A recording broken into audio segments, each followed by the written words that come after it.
তৃণমূলে যারা এই ছড়ি ঘোরাচ্ছে বেশিরভাগই এই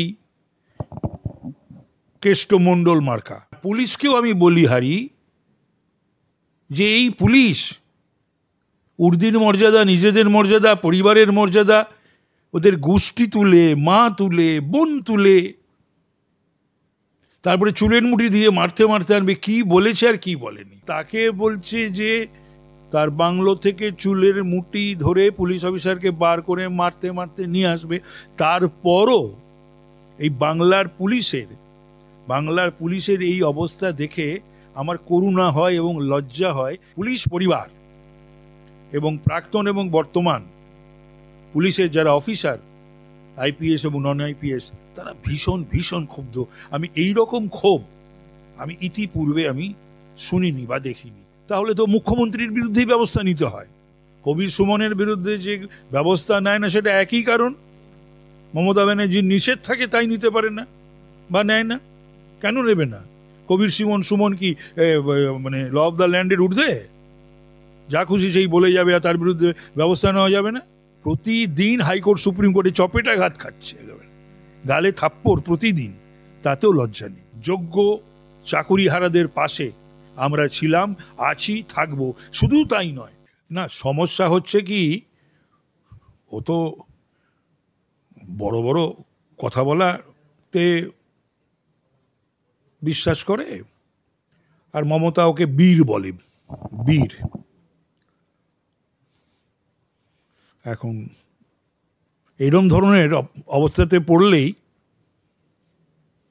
তখন চোখের জল বেরোয়, অসুস্থ হয়ে পড়ে, সংক্রমণ হয়। তা এই সমস্ত বলার সময় মনে ছিল না। আর তৃণমূলে যারা এই ছড়ি ঘোরাচ্ছে বেশিরভাগই এই কেষ্টমণ্ডল মার্কা। তো সুতরাং,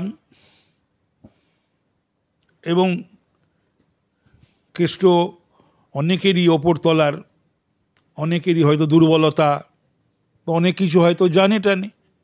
তা না হলে একটা দল সরকারে রয়েছে, আর মমতা ব্যানার্জি যিনি সবসময় ভালো ভালো কথা একটা সময় খুব বলতেন, মানুষের কাছে একটা ভাবমূর্তি তুলে ধরার জন্য, তো তিনি একেবারে কি না বলতেন আর কি না করতেন। আর ইদানিংকালেও আমরা দেখেছি ওনার মিটিং উনি কাউকে না কাউকে, একজন নয় একাধিক জনকে, সে দলে হোক আর প্রশাসনে হোক, ধমকাচ্ছেন। এক্ষেত্রে তিনি কেন পারছেন না, কেন করছেন না? তাকে তো কিছু করতে হবে না, তো ফ্রি হ্যান্ড ছাড় দিলেই তো হয়, পুলিশকে না আটকে ছাড় দিলেই তো হয়। আর পুলিশকেও আমি বলি হারি যে এই পুলিশ উর্দির মর্যাদা, নিজেদের মর্যাদা, পরিবারের মর্যাদা, ওদের গোষ্ঠী তুলে, মা তুলে, বোন তুলে, তারপরে চুলের মুঠি দিয়ে মারতে মারতে আনবে কি বলেছে আর কি বলেনি। তো সুতরাং এই যে ইন্সপেক্টর পদের ঊর্ধ্বে এবং ইন্সপেক্টর পদের নিচে যারা রয়েছেন, স্টেট পুলিশের এবং ইন্ডিয়ান পুলিশ সার্ভিসের, আইপিএসের এবং যারা রয়েছেন, তাদের তো মনোবল চাঙ্গা করতে। আমি অনেক সময় পুলিশকে বলতে শুনতাম, না এটা বুঝলেন না, এটা আমাদের সাবঅর্ডিনেটদের আমাদের এটা মনোবলের ব্যাপার, এটা মনোবল ভেঙে যাবে, ফোর্সের মনোবল ভেঙে যাবে। সেই সমস্ত আইপিএস অফিসারদের আমি বলছি, জেলা প্রদেশ স্তরের, যে এখন মনোবল ভাঙছেন এবং যা করা উচিত তা তারা করতে পারছে না কেন? এটা তো বাংলার মানুষ ভুগছে। সুতরাং আমি আগেও বলেছি, এখনও বলেছি, পুলিশের উচিত এই সরকারের বিরুদ্ধে রিভোল্ট করা, এবং যারা অধস্তন কর্মচারী তাদের উচিত যে তাদের যারা সুপিরিয়র অফিসার, যারা এই সমস্ত সরকারের স্থাবকতা করছে, তাদের বিরুদ্ধে রিভোল্ট করা। আমি জানি না, তবে এরম ধরনের এলিমেন্টদের পছন্দ করে তৃণমূল নেতৃত্ব। তা না হলে ও যা যা কাজ করেছে এবং যা যা গালাগাল বন্ধু, এটা নয় এসে গেছে লাইমলাইটে, তাই সারা জীবনই তো এই ধরনের কথা বলে এসছে। সেগুলো তো তাড়িয়ে তাড়িয়ে সর্বোচ্চ নেতৃত্ব উপভোগ করেছে, সেগুলোকে সে হাসি ঠাট্টা করেছে সেগুলোকে নিয়ে, তাড়িয়ে তাড়িয়ে উপভোগ করা যাকে বলে। তো সুতরাং কথা হলো যে কখনো ওর মাথায় অক্সিজেন কম যাচ্ছে, কখনো বেশি যাচ্ছে, কখনো সংক্রমণ হচ্ছে, কখনো অসুস্থ হয়ে পড়ছে। তো এগুলোতে বাংলার মানুষ বা আমরা কেউই কনসার্ন নই। আমরা কনসার্ন হচ্ছি যে বাংলার মানুষকে যারা শপথ নিয়ে, আইপিএস এবং নন আইপিএস, যারা শপথ নিয়ে সমাজকে অসভ্যদের হাত থেকে রক্ষা করবে, মা বোনেদের, সাধারণ মানুষদের, অসহায়দের নিরাপত্তা দেবে, তারা নিজেদেরই এখন নিরাপত্তা দিতে পারছে না। তার থেকেও এগিয়ে গিয়ে তাদের গোষ্ঠী, তাদের মা, তাদের বউ সম্পর্কে এই ধরনের কদর্য শব্দ কথা ব্যবহার করছে এবং তাকে বলছে যে তার বাংলো থেকে চুলের মুঠি ধরে পুলিশ অফিসারকে বার করে মারতে মারতে নিয়ে আসবে। তারপরও এই বাংলার পুলিশের এই অবস্থা দেখে আমার করুণা হয় এবং লজ্জা হয় যে তাদের হিম্মত হয় না তার বিরুদ্ধে আইনগত যে ব্যবস্থা নেওয়া যেতেই পারে, বা এই বীরপঙ্গ পুলিশ যারা ডাক্তারদের লাথি মারে, শিক্ষকদের লাথি মারে এবং বিরোধী দলের নেতৃবৃন্দ এবং কর্মীদের, সে যে কোনো বিরোধী দলই হোক না কেন, সে বিজেপি হোক, সিপিএম হোক, কংগ্রেস হোক, তাদেরকে যেভাবে তারা লাঠি সোটা নিয়ে তাড়া করে এবং মারে, এক্ষেত্রে পাচ্ছে না কেন? এক্ষেত্রে পাচ্ছে না এই জন্যেই যে পুলিশকে আটকে রাখা হয়েছে। তবে পুলিশের কিন্তু কখনো কখনো দেখানো উচিত তাদের সেই জেদ বা তেজ বা মনোবল, বা for the sake of the police community, police force, মনোবলটা তো নালে সর্বনাশা থেকে চলে গেছে অলরেডি।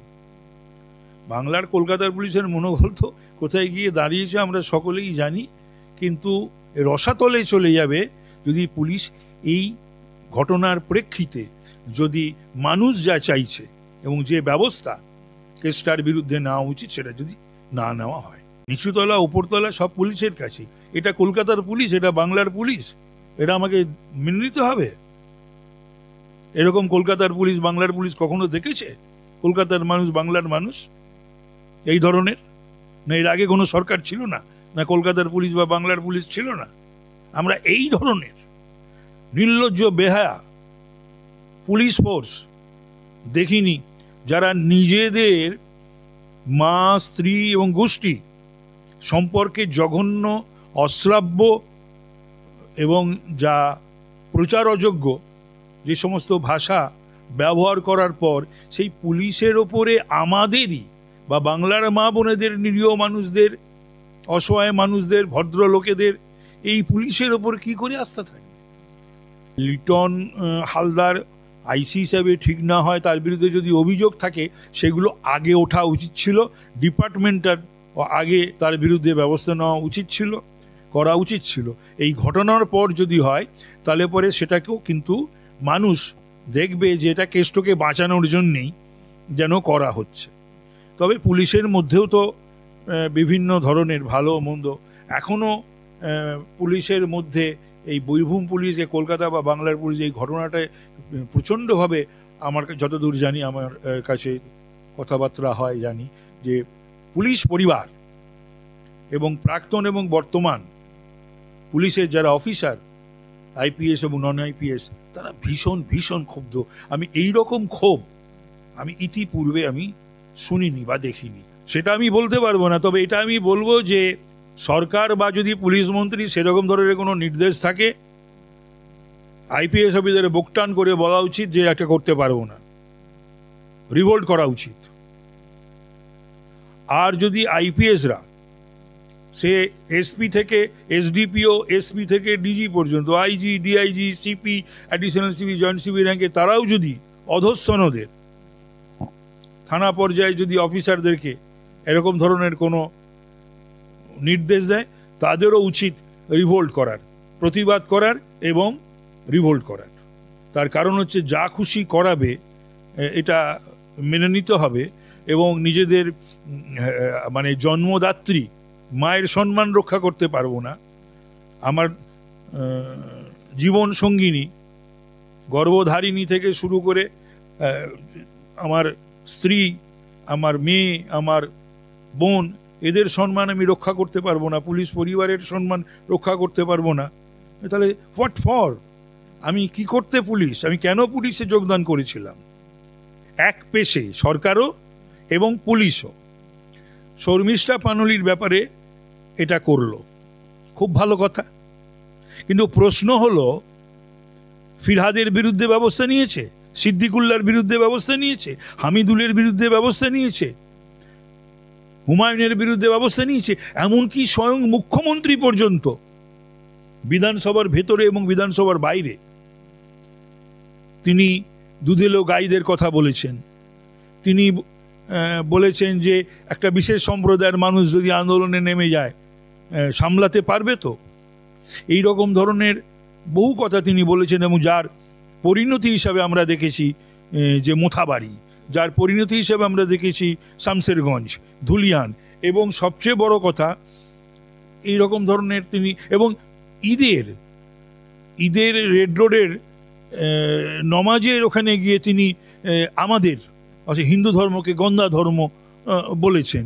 সুতরাং সেখানে তাহলে তো মুখ্যমন্ত্রীর বিরুদ্ধেই ব্যবস্থা নিতে হয় এবং তার সাঙ্গপাঙ্গদের বিরুদ্ধে ব্যবস্থা নিতে হয়। মা কামাখ্যা সম্পর্কে ওয়াজাদের যে টিপ্পণী বা মন্তব্য, এই তো মানে ভেরি ডিফিকাল্ট টু টলারেট, এটা সহ্য করা তো, বরদাস্ত করা তো খুব কঠিন না। এটাই অদ্ভুত, আমাদের এই সরকার এই সেকুলারিজমের নয় অর্থ বোঝে না, আর না তা না হলে তারা এই সেকুলারিজমের নামে তারা এই এক পেশে এই কথাবার্তা বলে বা কাজ করে বা করায় প্রশাসনকে দিয়ে। তা না হলে শর্মিষ্ঠা পানোলি তো ডিলিট করে দিয়েছে, এক। দুই হচ্ছে ক্ষমাও চেয়েছে, তারপরেও তার বিরুদ্ধে এই ধরনের ব্যবস্থা নিয়েছে। পাশাপাশি আমাদের ধর্ম, আমাদের দেবদেবীদের নিয়ে যে ধরনের কুৎসিত মন্তব্য করেছে ওয়াজাহাদ, তার বিরুদ্ধে কিন্তু এই শাসক দলকে, সরকারকে বা তার প্রশাসনকে সেই ভূমিকা পালন করতে দেখা যাচ্ছে না। কবির সুমনের বিরুদ্ধে যে ব্যবস্থা নেয় না, সেটা একই কারণ, মমতা ব্যানার্জির নিষেধ থাকে তাই নিতে পারে না বা নেয় না। কেন নেবে না? কবির সুমন কি মানে ল অফ দ্য ল্যান্ডের ঊর্ধ্বে? যা খুশি সেই বলে যাবে আর তার বিরুদ্ধে ব্যবস্থা নেওয়া যাবে না? পশ্চিম বাংলা নির্বাচনের পূর্বে এবং নির্বাচন উত্তর হিংসার সারা ভারতবর্ষে দৃষ্টান্ত ক্রিয়েট করেছে, যেটা কোথাও হয় না, একমাত্র বাংলায় হয়, এবং সেটা মমতা ব্যানার্জির রাজত্বে। হাইকোর্ট, সুপ্রিম কোর্ট একবার নয় একাধিকবার তাদের পর্যবেক্ষণে এবং রায়তে তারা দিয়েছে। সেদিনও এসে আমাদের প্রিয় গৃহমন্ত্রী, হোম মিনিস্টার কেন্দ্রের অমিত শাহজিও তো এই কথাই বলে গেলেন যে নির্বাচন যদি, আমরা বলছি নির্বাচন যদি ফ্রি ফেয়ার হয়, এবং এটা করতে হবে সেন্ট্রাল গভর্নমেন্টকেও করতে হবে, ইলেকশন কমিশনকেও করতে হবে, বাংলার মানুষ তার পছন্দের প্রার্থী এবং দলকে ভোট দেবে। কোনো অবস্থাতেই যেন পুলিশ দুর্বৃত্ত এরা মিলে যেন বাংলায় যে সমস্ত ভোট হয়ে আসছে 13 সাল থেকে, 11 ক্ষমতায় এসছে তৃণমূল, আর 13 ত্রিস্তর পঞ্চায়েত থেকে হয়ে আসছে, সেটা যেন না হয়। তাহলে পরেই কত ধানে কত চাল বুঝে যাবে এবার তৃণমূল এবং এই শাসক দল। মমতা ব্যানার্জি শুধু ক্ষমতায় থাকার জন্য আর ভোটে জেতার জন্য, এ বাদ দিয়ে তার বাংলার প্রতিও কোনো দরদ নেই। বাংলার বাসিন্দাদের প্রতি, বাঙালির প্রতি, বাংলার ছাত্রছাত্রীর প্রতি, বাংলার সাধারণ মানুষের প্রতি, বাংলার যুবক যুবতীর প্রতি তার কোনো দায়বোধ নেই, এবং সেই অনুযায়ী তিনি কোনো কাজও করেননি। তো সুতরাং নিয়মের মধ্যে আরেকটা অদ্ভুত জিনিস, এই আইএস আইপিএসরাও তাকে বলে না কেন, তার দলেও তো কয়েকজন রয়েছে যারা এইসব বোঝে টোঝে, সব ওনার সামনে গিয়ে সব দাঁত বার করে, হ্যাঁ উনি যা করছেন বলতে পারেন যে কোনো ঠিক হচ্ছে না। এত মানে নিয়মের মধ্যে কোনো কাজ করা যায় না, যত অনিয়ম, বেনিয়ম, বেআইনি, সংবিধান বিরোধী যত কাজ করতেই হবে। আর সেগুলোকে সমস্ত তাল দিয়ে আসছে। ওনাকে ঘিরে যে বৃত্ত, সেই আইএস আইপিএস এবং সকলে নয়, কয়েকজন, আর হচ্ছে এই দলের কয়েকজন, তারা নিজেরা কিন্তু জানে এটা ঠিক নয়। তা সত্ত্বেও তারা কখনো বলে না যে না এটা করা যায় না, এটা করবেন না। প্রতিদিন হাইকোর্ট সুপ্রিম কোর্টে চপেটাঘাত খাচ্ছে, গালে থাপ্পড় প্রতিদিন, তাতেও লজ্জা নেই। বিষয়টা হলো যে আদালত, বিচার ব্যবস্থা, উকিল, এই ব্যবস্থাটা কি জন্য? যদি কোনো গ্রিভান্স থাকে, অ্যাগ্রিভড হয়, ঠিকঠাক মতন যদি কাজকর্ম না হয়, তাহলেই তো মানুষ আদালতে যায়। সেটাতেও মমতা ব্যানার্জির বা তৃণমূলের রাগ, বিচারপতির ওপর রাগ, বিচার ব্যবস্থার ওপর রাগ, উকিলদের ওপর রাগ। তার মানে এই সরকার এবং মমতা ব্যানার্জি যা খুশি তাই করে যাবেন, কেউ কোর্টে যেতে পারবে না, প্রতিবাদ করতে পারবে না, সে হাইকোর্ট হোক সুপ্রিম কোর্ট হোক। এটা হয় নাকি কখনো? অদ্ভুত কথা। তিনি যেতেন না বামফ্রন্টের বিরুদ্ধে কোর্টে, তাহলে এটা অদ্ভুত ব্যাপার। নিজের ত্রুটি, বিচ্যুতি, ব্যর্থতা, অপদার্থতা, পাপ, অন্যায়, সেগুলিকে উনি কখনো বিচারপতির ওপর চাপিয়ে দিচ্ছেন, কখনো বিচার ব্যবস্থার ওপর চাপিয়ে দিচ্ছেন, কখনো উকিলদের ওপর চাপিয়ে দিচ্ছেন। এটা কি? এটা হাস্যকর। এটা হয়তো যারা বোঝে না বা ওনার কথায় যারা ওঠেন বসে, জল উঁচু জল নিচু, তারা এগুলোকে মেনে নিতে পারে। কিন্তু যাদের একটু বিদ্যা, একটু বুদ্ধি রয়েছে, বেশি বিদ্যা বুদ্ধি দরকার নেই, তারা মানবে কেন? মেনে নেওয়া যায় না তো। মামলা হতেই পারে, কিন্তু মামলা করলেই, অ্যাপ্লিকেশন গেলেই সব অ্যাপ্লিকেশন অ্যাডমিশন হয় না। সেটা যদি গ্রহণযোগ্য হয়, বিচারপতিরা সেটা দেখেন, যদি মনে করেন যে এটা অ্যাডমিসিবল, অ্যাডমিশন হবে, শুনানি হবে, বিচার হবে। সেখানে এজি, জিপি রয়েছে এবং নামি দামি কোটি কোটি টাকা খরচা। শুধু এর পেছনেই গত 13-14 বছর যে কত কোটি টাকা খরচা করেছে হাইকোর্টে এবং সুপ্রিম কোর্টে, সেটা তো ভালোভাবে জানেন মমতা ব্যানার্জি এবং এই সরকার। তো সুতরাং কথা হলো যে যদি কেস করার মতন জায়গায় থাকে, তাহলে তো কেস হবেই। কেস মনে হচ্ছে যেন মমতা ব্যানার্জি কোনোদিন কেস করেননি। আবার তিনি বলেন যে আমি আইন পাস করা আইনজীবী, তাহলে তো উনি সবই জানেন, সবই বোঝেন, তাহলে এই কথাগুলো উনি কেন বলেন? এটার বিষয় আমি তবে এটা বলছি, মানুষ হিসাবে, দল হিসাবে, রাজনৈতিক কর্মী হিসাবে, সাধারণ মানুষ হিসাবে সব সময় যোগ্য চাকুরিহারাদের পাশে আমরা ছিলাম, আছি, থাকবো। শুধু তাই নয়, এই বাংলায় যে বেকার যন্ত্রণা, সে সমস্ত বেকাররা যাতে চাকরি পায়, এই ডিমান্ডও কিন্তু আমাদের ছিল, আমাদের আছে এবং আমাদের থাকবে।